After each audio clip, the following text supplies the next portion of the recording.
Bismillahir Rahmanir Rahim. Alhamdulillahi Rabbil Alameen. Wassalatu wassalamu ala ashrafil mursaleen. Nabiyyina wa Sayyidina Muhammadin wa ala alihi wa ashabihi ajma'een. Dear viewers, Assalamu alaikum. Our today's topic is Valentine Day. What is Valentine Day? Who was Valentine? What is its importance? And why we, the Muslims, are celebrating Valentine's Day. First of all, Valentine's Day is being celebrated as an Eid day by the Christians, because the Arab Christians, and you know that there are many Christians who are Arab. For example, in Lebanon, almost half of the population are Arabs.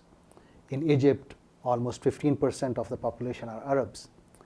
They call this day, the Valentine Day, they call it Eid al-Hub or Eid al-Ushaq, which means the Eid of love or the Eid of lovers.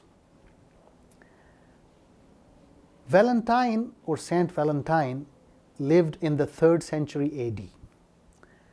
At that time, there was Roman Empire, and St Valentine was a Catholic Christian, and being a Catholic scholar, it was not allowed for him to get married according to their faith. And he committed some crime and went to jail. In jail, he met or saw the daughter of the judge or the jailer or an employee of the same jail, and he fell in love with her. She also fell in love with him, and secretly they kept on seeing each other, and they established outside marriage relationships. And she used to bring her gifts also, and among those gifts were red roses.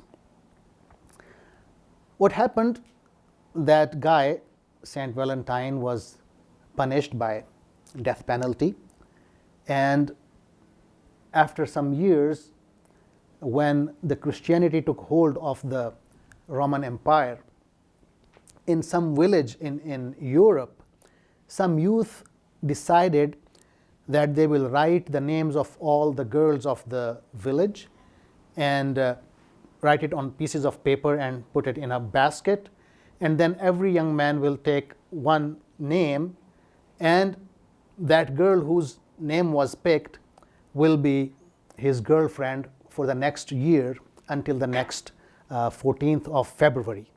And that was in remembrance of that man, St. Valentine. And that was considered the beginning of that festival or that day, and that day was celebrated as the Eid day. Now the question is that why we, the Muslims, should not celebrate this day? Because we hear many youth complaining. They say that why the Muslim scholars always stop us from celebrating good things or things that bring happiness to us or enjoy to us, and they always try to stop us. Why do we stop our Muslim brothers and sisters from celebrating this day? What is the reason? The viewers, the first reason is that Allah the Almighty did not stop us from having relations with the opposite sex. This love and this attraction to the opposite sex is very natural. Allah the Almighty has created that attraction. We are attracted, we as men are attracted to the women, and the women are attracted to men. But Allah the Almighty has made a channel to legalize this relationship, and that channel is called marriage. This institute of marriage has great importance in our religion. and it is a sacred relationship. Allah the Almighty has termed this relationship as one of His signs, ayat. In Surah Rum, Allah the Almighty says, وَمِنْ آيَاتِهِ أَنْ خَلَقَ لَكُم مِّنْ أَنفُسِكُمْ أَزْوَاجًا لِتَسْكُنُوا إِلَيْهَا. Among His signs is that He created from among yourselves your spouses, so that you may feel peace in this relationship. Then He says, وَجَعَلَ بَيْنَكُمْ مَوَدَّةً وَرَحْمَةً. And He created among you love, affection, and mercy. This is again among the signs of Allah the Almighty. So Allah the Almighty is considering this need, or Allah the Almighty is giving value to this relationship between man and woman through this sacred relationship which is called the wedlock, marriage itself. Any relationship that is outside this wedlock is considered illegal, unlawful. It is considered indecency, immorality. Because as a Muslim, I don't like it for my daughter. I don't like it for my sister. I don't like it for my mother. I don't like this relationship which is outside the institute of marriage for my aunt, for example. But why should I like it for any other girl who is not my daughter, or not my sister, or not my mother, or not my aunt? That's why Allah the Almighty stops us from establishing this kind of relationship. Rather, He punishes on establishing this relationship. There are severe punishments for adultery and fornication. There is another reason. Allah the Almighty mentions in Surah An-Nur, He says, إِنَّ الَّذِينَ يُحِبُّونَ أَن تَشِيعَ الْفَاحِشَةُ فِي الَّذِينَ آمَنُوا لَهُمْ عَذَابٌ أَلِيمٌ فِي الدُّنْيَا وَالْآخِرَةِ. Those who like that indecency should spread in the Muslim community, for them there will be a painful punishment in this world and in the hereafter. This is a warning for all those, Muslims or non-Muslims, who try to spread indecency in the Muslim community. They should be very careful that Allah the Almighty is standing in front of them and He is ready to punish them. So this is the reason we stop our Muslim brothers and sisters from involving in these indecent or immoral relationships, because the institution of marriage is there for you. Allah the Almighty has created a very sacred way in which you can get married and have those relationships.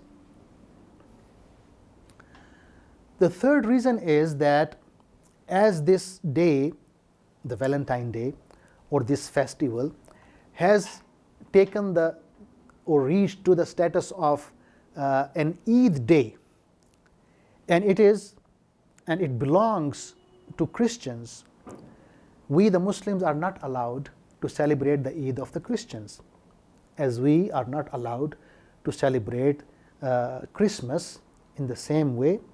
We are not allowed to celebrate the St Valentine's Day, because again in a hadith which is narrated by Anas radiyallahu anh, he says that when the Prophet sallallahu alaihi wasallam migrated from Mecca to Medina, he found that the people of Medina were celebrating 2 days, and in these 2 days, which they had been celebrating from the time of ignorance, from the time pre-Islamic time, the Prophet asked them that what are these 2 days? They said that these are the 2 days, we take them as Eid. We play in those days, we celebrate, and we give ourselves entertainment. The Prophet ﷺ said, إِنَّ اللَّهَ قَدْ أَبْدَلَكُمْ بِهِمَا خَيْرًا مِّنْهُمَا يَوْمَ الْأَضْحَى وَيَوْمَ الْفِطْرِ. Allah the Almighty has given you 2 days which are better than these 2 days that you have been celebrating since the time of ignorance. And these 2 days that Allah the Almighty has given you are the days of Eid al-Adha and Eid al-Fitr. So this hadith tells us that the Prophet ﷺ cancelled these 2 Eids which the people of Medina had been celebrating from the time of ignorance, because he gave them these 2 days, Eid al-Adha and Eid al-Fitr. And he also said, "Man tashabbaha biqawmin fahuwa minhum." Whoever tries to look like a particular nation, then he will be considered from among them. For example, if you try to look like a Jew, God forbid, then you will be considered in the eyes of Allah as a Jew. And there is another narration that you will be raised on the day of judgment as a Jew. God the Almighty forbid. But this is warning from the Prophet ﷺ.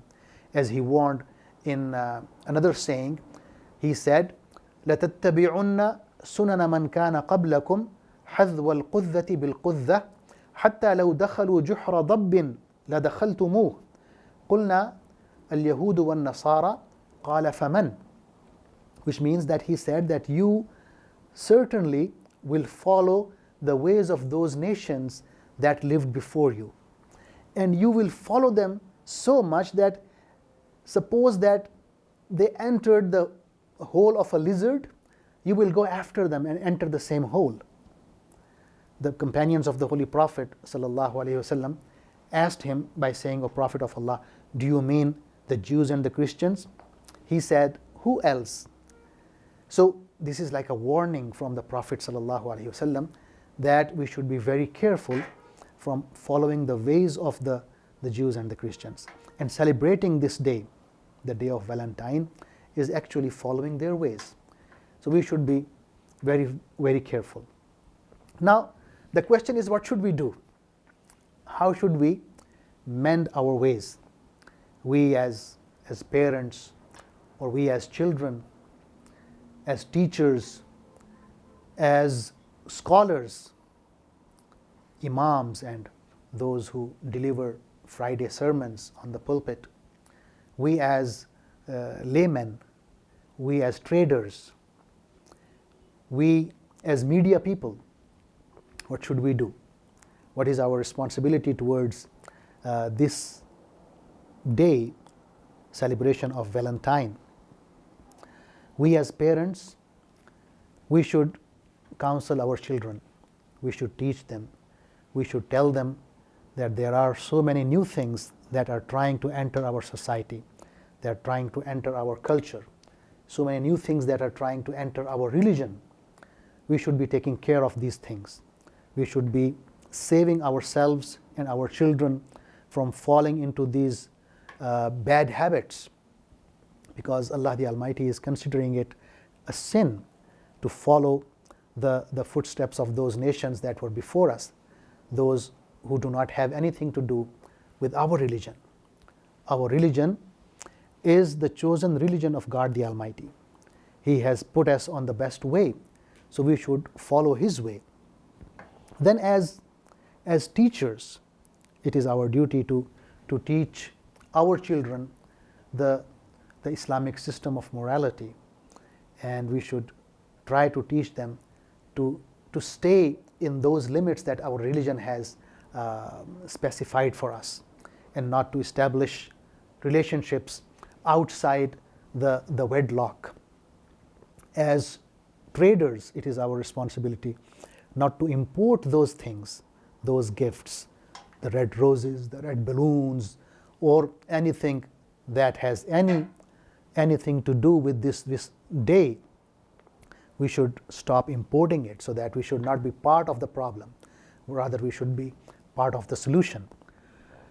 As scholars, as imams, we should be teaching our gatherings. We should be teaching those who come to listen to us, listen to our khutbah, our sermon. We should be telling them that this is an innovation in our society. This is bidat or innovation which is being pushed into our religion, into our society.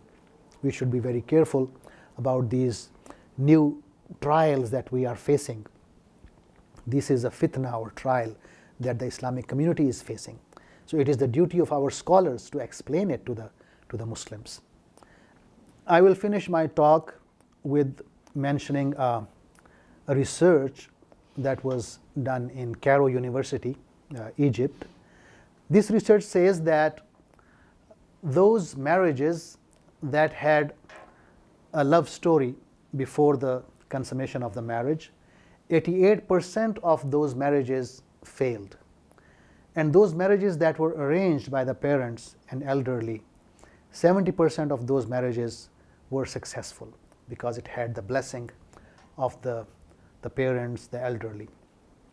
So, viewers, we should not forget that Allah the Almighty has given us a beautiful religion.